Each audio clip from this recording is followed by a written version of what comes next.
Oftentimes, applicants focus only on their USMLE scores and completely neglect everything else that program directors value the most in choosing applicants. In this video, I'll be focusing on the total cost for the match, from registering for the ECFMG to receiving the coveted "You Have Matched" email. So let's begin. If you are completely new to this process and have no idea where to begin, well, the first thing you have to do is ECFMG registration.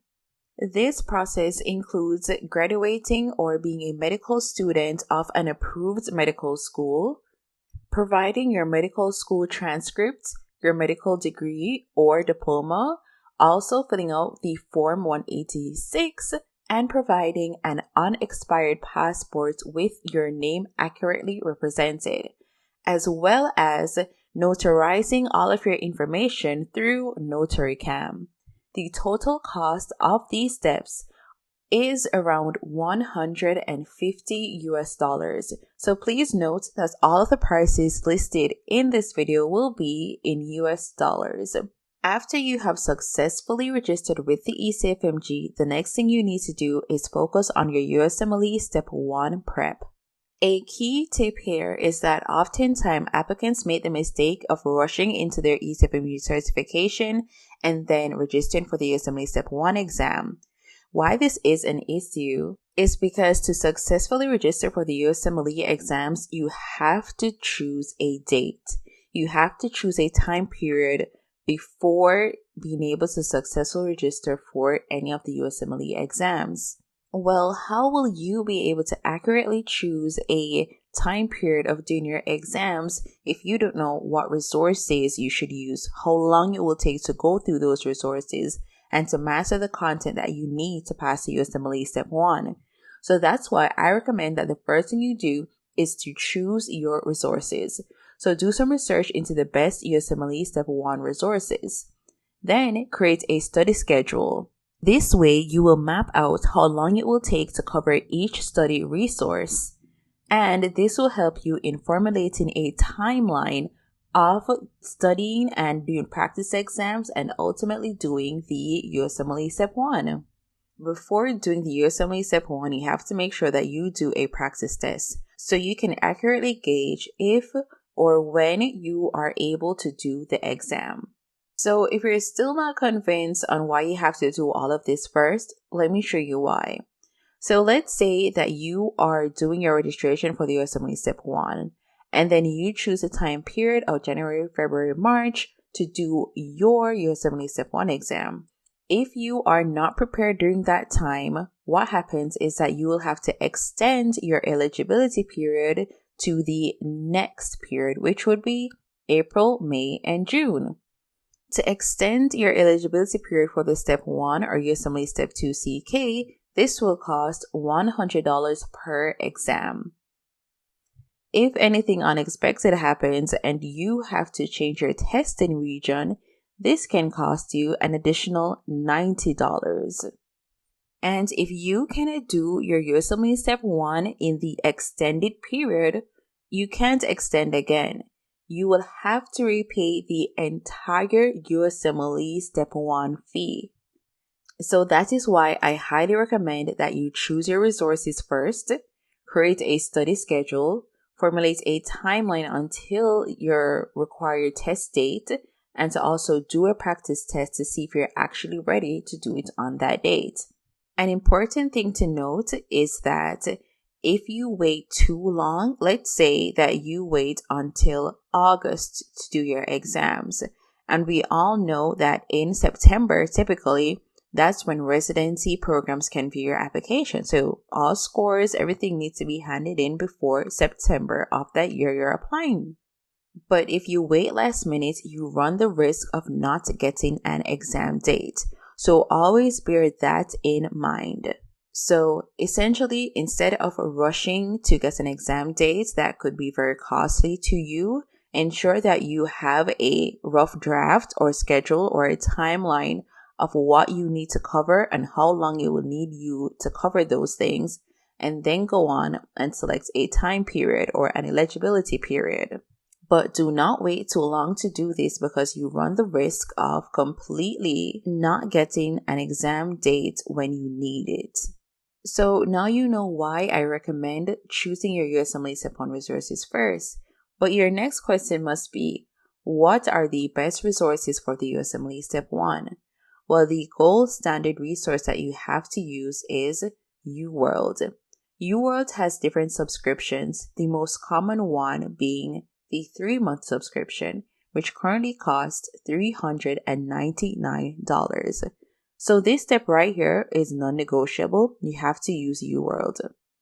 Another staple in USMLE Step 1 prep is the first aid. So the first aid currently costs around $55. Next, we have a video resource, which is Boards and Beyond. So for a 3-month subscription, this costs $149. And bear in mind that all the resources that I'm telling you now are resources used by top scorers or persons that pass their exams on the first attempt. The next resource is Sketchy. So Sketchy has many different subjects like Sketchy Farm and Sketchy Micro, which are invaluable for the USMLE Step 1. The cost of a 6-month subscription is $299. And then we have Pathoma. As you know, pathology constitutes the majority of the USMLE Step 1 exam. So it's very important to dedicate time in mastering this subject area. The cost for a 3-month subscription of Pathoma is $85. Next, we have NBMEs. NBMEs are the practice tests for the USMLE exams. Each NBME costs $60. It is typically recommended to do a minimum of 3 NBMEs, which cost a total of $180. Why the NBMEs are so important is because they are predictive in letting you know whether or not you are prepared to do the USMLE Step 1 and comfortably pass. The next thing is that the questions on the NBME are written by the test writers of the USMLE Step 1 exam. So you can see what topics they like to test and how they test you on those topics. So it is a key role in getting into the mind of the examiner and being able to see what could potentially happen on your exam day. So all in all, the total cost of those USMLE Step 1 resources is $1,167. An important thing to note is because it's so costly, that's another reason why you shouldn't rush to get these resources, because the subscriptions for most of them will start right away. And if you have to extend your subscription for any reason, that will cost you even more money. So always plan ahead. So now you know your resources and how much they cost, and you created your schedule. The next thing that you need to go on to do is your USMLE Step 1 registration. Currently, for 2022, the cost of doing the USMLE Step 1 is $985. So typically, the USMLE Step 1 fees increase by increments of $10 every year. So the cost of the USMLE Step 1 in 2023 would cost around $995. So if you are an international medical graduate and you plan to do your USMLE Step 1 in your home country or a country outside of the United States, this will cost an additional $185 minimum, which is an international testing region fee. So this leaves us with a total cost of $1,170 to do the USMLE Step 1 outside of the United States. Now let's move on to the USMLE Step 2 CK registration. So again, the total cost to do the USMLE Step 2 CK is $985. And to sit that exam outside of the United States, there will be a minimum international testing region fee of $185. So the total of the USMLE Step 2 CK is also $1,170 to do it outside of the United States. But just like I said before, don't rush into doing the registration and not having an idea of a schedule or resources you're going to use for the USMLE Step 2 CK. Because now that the USMLE Step 2 is the only 3-digit score that majority of applicants will have, it's very important that you score well.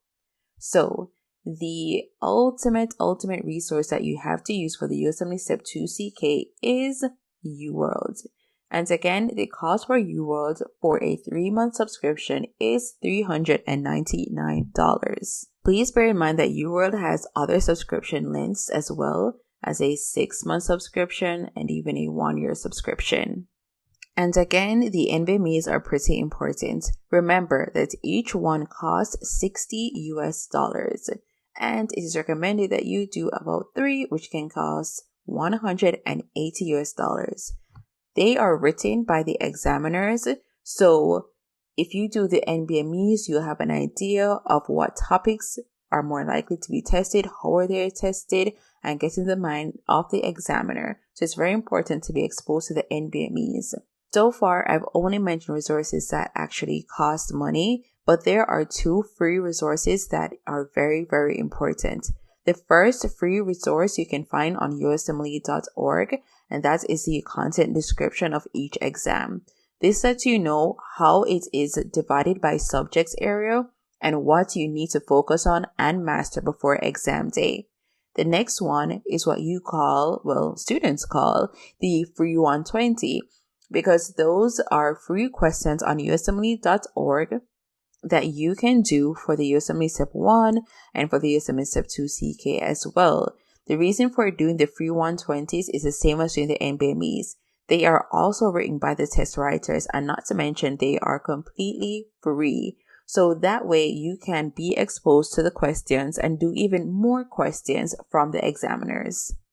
Now, with the suspension of the USMLE Step 2 CS, the next very important exam that you have to prepare for as an IMG is the OET, which is essentially an English exam. So the cost of this exam is around $500 US. For resources, you don't have to freak out too much because there are many free resources online. You can find them on YouTube as well. It is extremely important that you do the USMLE Step 1, USMLE Step 2 CK, and OET so that you can get your ECFMG certification. ECFMG certification is a requirement for all IMGs who want to practice in the United States. It's important that you really plan out receiving this ECFMG certification, because when you're applying to residency programs, there are some programs that require you to have ECFMG certification before applying to them, and some of them don't.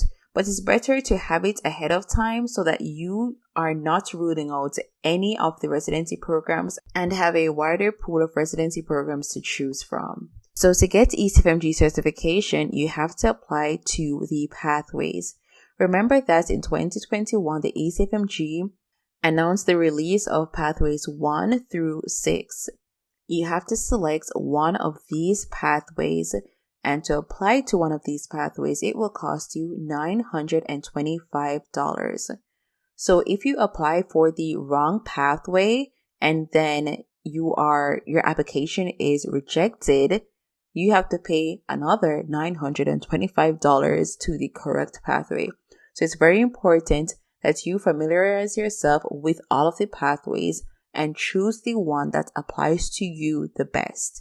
If you have any questions or concerns, it's always best to go on the ECFMG website directly and read through everything about those pathways and contact the ECFMG if you have any further questions. Another important aspect of ECFMG certification is the verification of your credentials. So for these verification services, this costs $66 US. So aside from the OET, you also have to do the mini CEX examinations, and this requires you to have 2 forms. These are forms 184 and forms 297, because you will have to organize receiving clinical assessments from a physician. And to complete the assessment, you will need these 2 forms, which costs a total of $100 or $50 each. What happens to a lot of IMGs is that they are so focused on the USMLE exams and getting the score that they want that they completely neglect their residency application. That's one of the main reasons why you will see that IMGs will say, hey, they have 250s, 260s, and they didn't receive any interviews or they didn't match. And it's a big mystery to some. But a key thing to remember is that you cannot neglect your residency application. Matching into a US residency is not only about scores, but your ERAS application is just as important. Only focusing on your USMLE scores for residency application is like only studying pharmacology for your USMLE exams. It's not complete. So a major part of the whole residency application process is gaining US clinical experience. This is a commonality among all specialties for all program directors. This is something that they highly value, US clinical experience. So, if you are a visa requiring IMG, then you will need to spend around $165 to get a visa so that you can come to the United States so that you can get this experience. Now, depending on where you are traveling from or where you are going to, it will cost around $1,000 for your flight. The next thing is actually doing the rotation. If you are currently in medical school, then you can probably arrange an elective where you don't have to pay to do the elective, but sometimes that is not the case, especially if you have already graduated from medical school. So you would have to pay an average of $1,500 per rotation or elective. The purpose of getting US clinical experience is to get exposure to the US healthcare system. It is very impressive to program directors that you get this experience to show that you will easily adopt into the US residency programs, and also to gain letters of recommendations from the doctors that you did the rotations with. If you have a very good LORs, this is something that program directors value immensely. So this is definitely one reason why a program director would choose an applicant with USMLE scores in the 230s with US clinical experience and glowing LORs versus an IMG who has USMLE Step scores that are like 250s but no US LORs or clinical experience. So typically it is recommended that you have at least 3 LORs, and it's even better if they are 3 US LORs. If you are doing proper research for each program, you will see that some programs also specify how many LORs they need and how much they want to be from US physicians. So if you are doing 3 rotations, this can cost you $4,500. So you're in a foreign place, so you will have to pay for things like accommodation, food, and transportation, which can cost you an additional $3,000 for the 3 months, because typically one rotation is 1 month in duration and it costs $1,500. So for food, transportation, and accommodation, this can cost you an additional $1,000 per month. Of course, you can save money if you do rotations in a city where you have family close by, so that will cut down on accommodation, or purchasing food at like a supermarket and just making food yourself. That can help to cut down fees as well. So having US clinical experience and receiving very good letters of recommendations are extremely important. Another important aspect is the residency application itself. There are other aspects to it, such as your personal statement, your CV, and interview preparation. If you're planning on applying to specialties like internal medicine, family medicine, and pediatrics, the personal statement is highly ranked as an important factor for choosing applicants among program directors. So rushing to do the personal statement or having one that is poorly written, poor grammar, or worse, even plagiarized is a huge red flag. Just imagine studying so hard, getting good USMLE scores, investing so much money into getting US clinical experience and US LORs, but then you can't articulate why you want to do the specialty that you're applying for in your personal statement, or it is poorly written and hard to read. So this is why applicants who want to make sure that this does not happen to them and have a residency application that is optimal in all areas, they pay for residency application services where they can get help with their personal statements, their CV, and interview prep. Why interview prep is important is because good scores and a good residency application gets your foot into the door, where program directors will want to offer you an interview. But if you do not perform well in that interview, then what's the point, right? So it's better to just prepare ahead of time and know what are the most commonly asked questions for those programs or that specialty that you're applying to, and how to best answer them and to stand out as an applicant. The fees for these residency services range between $500 to even $3,000. I've even seen some that are up to $5,000. But if you want professional, high quality, and affordable residency application services or help, all you have to do is contact me on Instagram. I will leave a link to that in the description below or in the comment section. So now that you've had all of your USMLE scores, you have a crazy good residency application that will stand out to program directors, you have to know what it will cost you to actually apply to the match.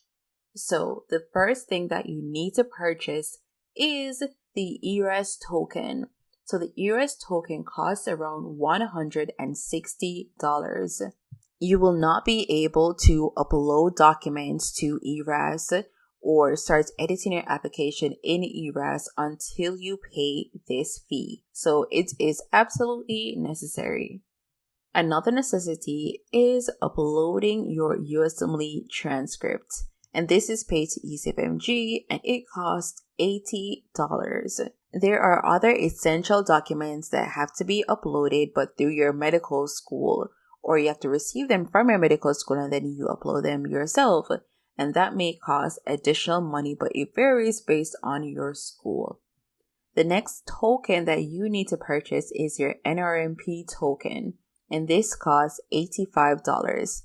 This is necessary for when you have your interviews and then you need to create a rank order list of what programs you would like to go to.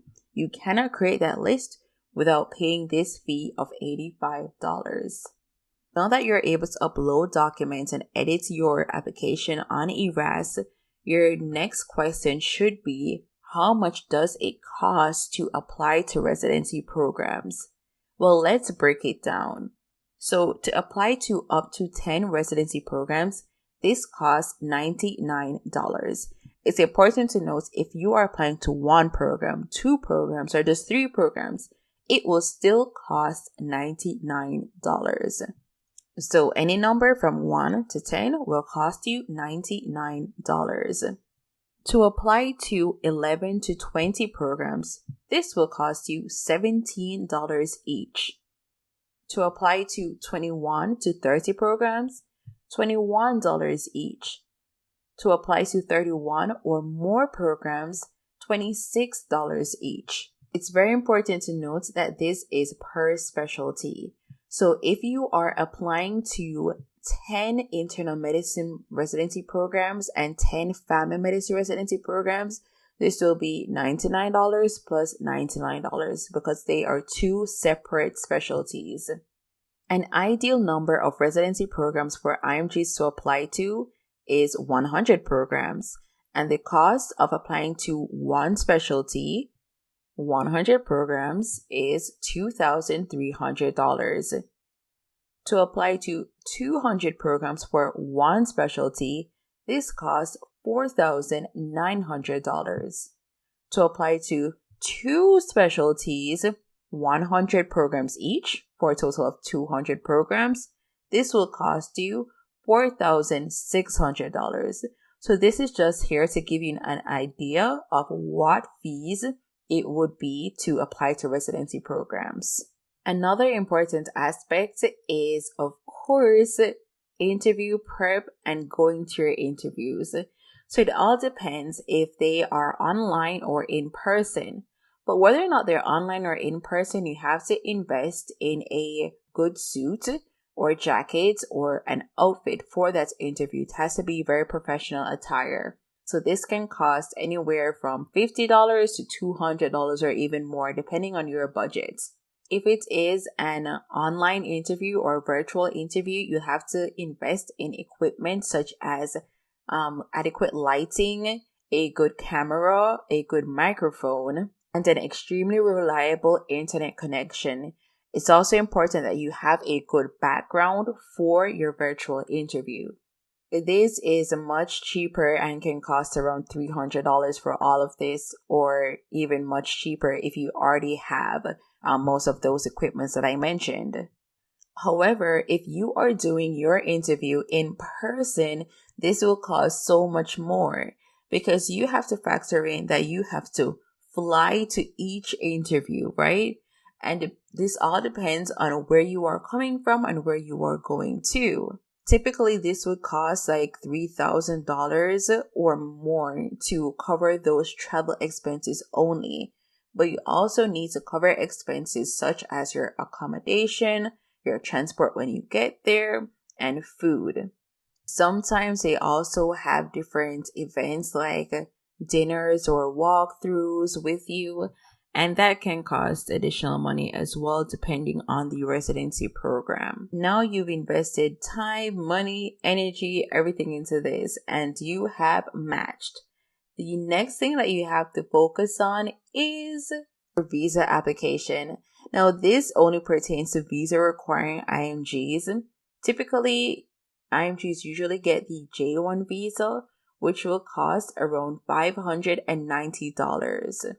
So once that visa application is approved and you're here in the United States, well, hopefully even before then you have to consider, where am I going to live, right? So that is an additional expense, which is to find where to live, accommodation, like whether it's going to be an apartment or what route you're going to take. So that is an additional fee right there, and that depends on what city and where you're going to go, because oftentimes a deposit is required. And what you don't want to happen is that you don't think about accommodations after you found out that you matched. And what would happen is that a lot of students, especially US medical students, as soon as they find out that they match, they start looking at apartments right away. They ensure that they get apartments that are as close to their residency program as possible to cut down fees on transportation and so on. So those places get filled up pretty quickly. So you don't want to be behind the ball on that, and really try to do some research and find the best place for you. Because worst case scenario is that you wait too long and find somewhere that is very far from your residency program that will cost you even more physically, because you'll be so tired getting up early to make an extra long journey, and residency is already hard, especially for internship. And don't forget the additional cost of transportation that it would cost you if you're not close to the residency program as possible.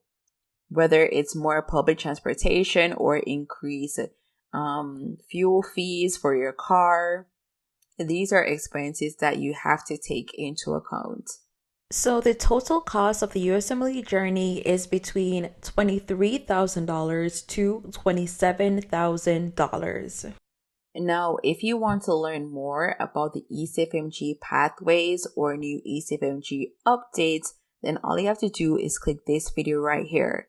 But if you enjoyed this video and you found it helpful, please power up that like button, hit subscribe and that notification bell so that you never miss another video like this. And if you have any questions at all, just leave them in the comment section below. Thank you so much for watching. Goodbye.